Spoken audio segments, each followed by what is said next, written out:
飯田のくむです。本日はモレサンドニーの名門ドメーヌ・ジョールジュリニエを訪問させていただきます。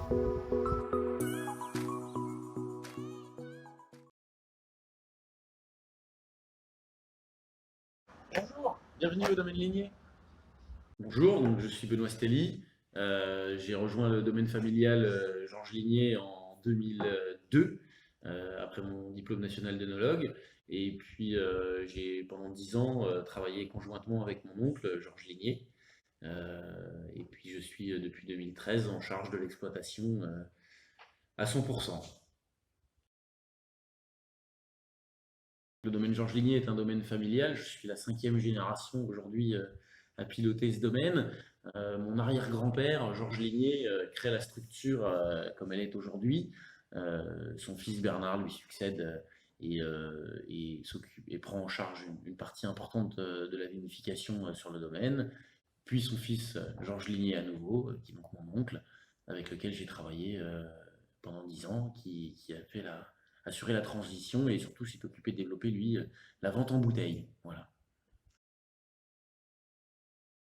Donc le domaine représente aujourd'hui 16 hectares, uniquement en production. Je fais pas de, j'ai pas envie de faire de négoce. J'ai vraiment, pour moi, le vin est issu de la vigne et c'est la transformation des raisins qu'on a cultivés tout au long de l'année. Donc ça, c'est important pour moi.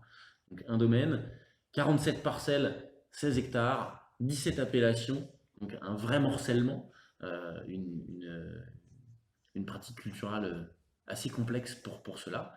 Et puis donc, on a la chance de faire 4 hectares, presque 4 hectares, 3 hectares et demi de Grand Cru, avec 1 hectare 40 de Clos Saint-Denis, ce qui fait de nous le plus grand producteur, presque 1 hectare de Clos de la Roche, 23 arts de Bonnemare et une petite parcelle de Charmes-Chambertin. Voilà. Donc, principalement basé en Côte de Nuit, une petite parenthèse en Côte de Beaune avec un petit peu de Volnay. Ce sont des Volnay qui sont issus de la branche paternelle de ma famille. Donc la famille Stelly faisait déjà du vin, mais à Volnay. Et quand je suis arrivé moi sur l'exploitation, j'ai relié le demi-hectare volnaisien avec les 15 hectares et demi de Moret-Saint-Denis.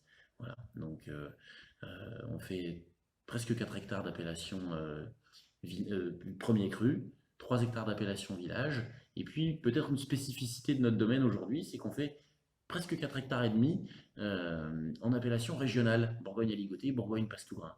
Beaucoup de nos confrères ont abandonné ces vins à plus faible valeur ajoutée parce qu'ils n'en voyaient plus l'intérêt. Moi, je pense que ce sont des vins qui font partie intégrante de l'ADN du domaine et puis aussi de ce qu'est la Bourgogne. La Bourgogne et la Côte de Nuit, ce ne sont pas que des vins hors de prix, mais ce sont aussi parfois des vins plus simples et une clientèle plus simple qui l'accompagne, qui sont pour moi importants parce qu'on ne doit pas être que pour l'élite, mais aussi pour tout le monde.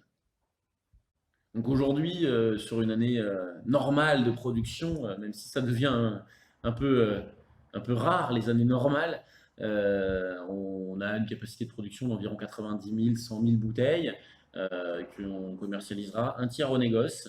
Moi, c'est une façon de vendre du vin qui fait pour moi partie aussi de ce qui est classique. Il est classique de faire en Bourgogne. Le négoce est un acteur important de la Bourgogne et aujourd'hui, ce sont des négoces qui nous sont fidèles et je n'ai pas de honte à travailler avec eux. Et puis, donc, sur les 60 000, 70 000 bouteilles restantes, on va faire une commercialisation assez équilibrée, à peu près 30% en Europe, 30% sur le marché asiatique et 30% sur les marchés anglo-saxons. Donc au niveau de la viticulture, nous on a la chance donc, dans ce domaine familial ancien d'avoir eu pendant très longtemps l'envie de garder des vieilles vignes. Donc sur l'exploitation, en moyenne, l'âge des vignes est d'environ 65 ans. Énormément de nos vignes ont été replantées au tout début des années 50. Donc après, on parle souvent d'un âge moyen parce que quelques pieds vont avoir disparu parce que le tracteur a été mal conduit ou parce que le pied est tombé malade. Les vignes, c'est comme les humains, ça n'est pas éternel, mais ça peut être un peu plus âgé.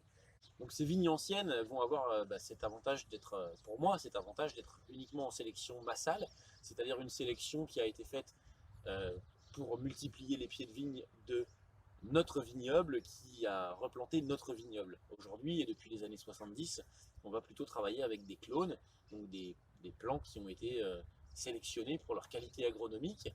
Alors c'est fort intéressant parce que tout le monde aura un petit peu plus de facilité culturelle, mais par contre je trouve que ça manque un petit peu de diversité là aussi. Donc d'ailleurs depuis une vingtaine d'années, les pouvoirs publics conseillent de mélanger 5, 6 ou 10 clones lors d'une plantation pour finalement créer des biotopes un petit peu différents qui vont nous donner plus de pluralité et donc plus de complexité et plus d'intérêt dans la viticulture. Donc aujourd'hui, on copie un peu ces règles des sélections massales des années 50. Donc nous, on a fait aussi un choix très différent par rapport à beaucoup de nos confrères, qui est de travailler avec de l'enherbement permanent. Donc ça fait depuis 2012 que moi j'ai fait ce choix de travailler avec de l'herbe de façon permanente dans les vignes. Donc cette herbe va nous permettre d'avoir un sol qui est plus portant, qui est plus plaisant pour nous à travailler tout au long de l'année. Ça c'est déjà un premier point qui n'est pas désagréable. De limiter l'érosion, c'est-à-dire qu'en cas d'orage, en cas de forte pluie, mon terrain va lui rester bien en place et est très bien ancré par ses racines de vigne. Ça c'était vraiment nos premières motivations. Et puis aujourd'hui, on s'est rendu compte que cette harmonie, cette harmonie entre la vigne et entre l'herbe faisait qu'on avait une biodiversité beaucoup plus intéressante, puisqu'on se retrouve avec plus de lombriques, plus de vie, plus de bactéries également. Donc un sol qui est redevenu vivant. Je pense que pendant plusieurs années, on a considéré, alors qu'on parle de terroir en Bourgogne, il est important pour moi que le sol ne soit pas qu'un support, mais soit vraiment un élément nutritif constitutionnel de la vigne. Donc c'est vraiment quelque chose qui me tient énormément à cœur. Et puis les vins ont vraiment aussi gagné en profondeur, en densité. Bien sûr, ces premiers centimètres sont colonisés par les racines de l'herbe. La vigne avait plus de puissance, elle est descendue un petit peu plus en profondeur. Et je pense, depuis qu'on fait ça, que l'expression des terroirs est plus importante que précédemment. Voilà. Donc c'est une méthode qui est plus douce, qui n'est pas par rapport à des labours profonds, qui ne va pas briser les racines, mais qui crée un environnement que je trouve vraiment plus intéressant. Le reste de la viticulture est conduite de façon très classique pour la Bourgogne. Un guyot simple, une plantation à 10 000 pieds par hectare. De toute façon, la réglementation nous y oblige. La Bourgogne et ses appellations d'origine contrôlée ne sont pas forcément terre de beaucoup d'innovations.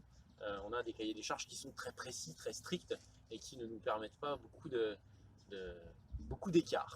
Donc le guyot simple, pour moi, ça fonctionne très très bien sur le pinot. Donc il n'y avait pas de raison de travailler sur une autre taille.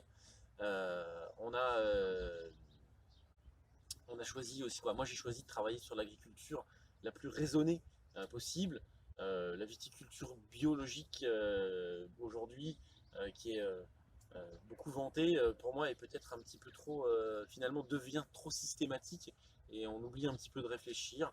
Donc je pense qu'il faut combiner les deux, une agriculture qui penche vers le bio mais en étant le plus raisonnable possible, sans s'interdire un petit produit de synthèse de temps en temps, s'il est nécessaire.